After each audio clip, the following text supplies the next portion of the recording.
Help me reach 400 subscribers. If this story resonates, please like the video and drop your thoughts in the comments.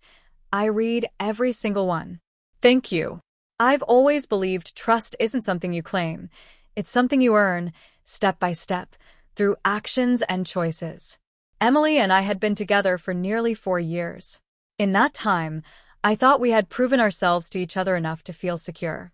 She was radiant, effortlessly magnetic, always surrounded by people. I was quieter, drawn to calm nights, honest conversation, and the kind of comfort that only comes from stillness. "It's coming up soon," she said casually over dinner one evening. "The company's summer party. Mason's hosting it at his lake house.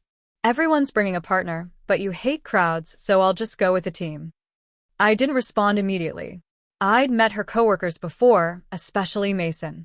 Charming, polished, but underneath it all, there was arrogance. The last time we'd met, he made a crude joke about her dress being dangerously distracting. Emily had laughed it off, but I'd seen the flicker of discomfort in her eyes. So I said softly, "If Mason's hosting, just be careful. Last time there were issues. Drinking, people getting handsy. It's not really your scene." She rolled her eyes. "Ethan, you're overthinking. It's just a party." "Sometimes, just a party is exactly where boundaries disappear," I murmured. She didn't press further. She swirled her pasta, and the conversation shifted, but I felt the first crack in the distance between us. The night of the party arrived. Emily wore a simple black top and jeans, striking in its simplicity. I offered to drive her. She kissed my cheek and said, "Relax. I'll text you when I get back." Midnight passed. 1 a.m. Nothing. 2:15 a.m. I gave up pretending I was asleep. I called once, twice, 3 times. No answer. At 3 a.m., a single message appeared. "I'll explain tomorrow. Don't wait up." My stomach dropped. That kind of message doesn't carry guilt. It carries the weight of something broken. Morning came. I sat at the kitchen table, coffee long gone cold. When I heard her key in the lock, my chest tightened. She entered, hair messy, makeup smudged, wearing a sweatshirt that wasn't hers. I didn't question her immediately. I just said, "Coffee's still warm if you want some."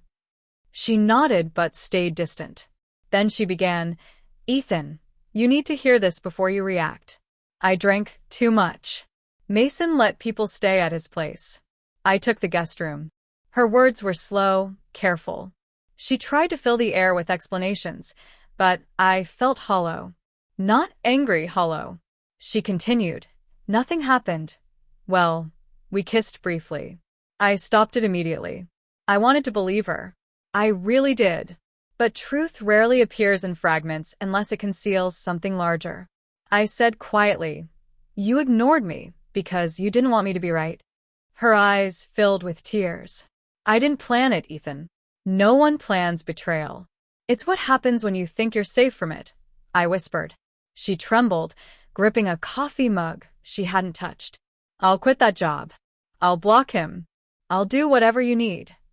I watched her panic, searching for the woman I loved beneath the fear and shame. But all I saw was a stranger wearing her face. The day passed in a blur, her tears in the bedroom, me wandering aimlessly through town. Eventually, I found myself at the lake, the same one where the party had been, now empty except for a few discarded beer bottles. The silence pressed down on me. By evening, she texted, "Please come home. Let's talk." When I returned, she had packed a bag. "If you need space, I'll stay at my sister's," she said. I nodded. Words felt useless. Silence had become our only language. Days turned into weeks. She sent long messages, apologizing, rewriting the story from guilt into mistake. I didn't reply. What could I say? Forgiveness isn't just a word, it's a reconstruction. And the foundation had shattered too badly. A month later, an envelope arrived. Her handwriting on the front. Inside, a letter and a photograph of us at the coast, 2 summers ago, laughing against the wind. The letter read, "If I could go back to that night, I would have left the party before it even started. You warned me because you cared. I ignored it because I wanted freedom. I learned too late that freedom without respect is just loneliness in disguise.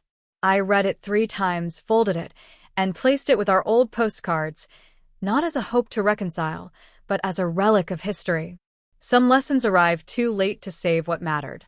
That weekend, I returned to the lake, not to see her, but to let go.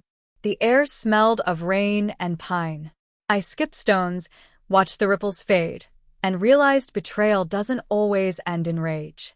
Sometimes, it ends in quiet acceptance, in understanding that warnings are gifts offered before life forces the lesson.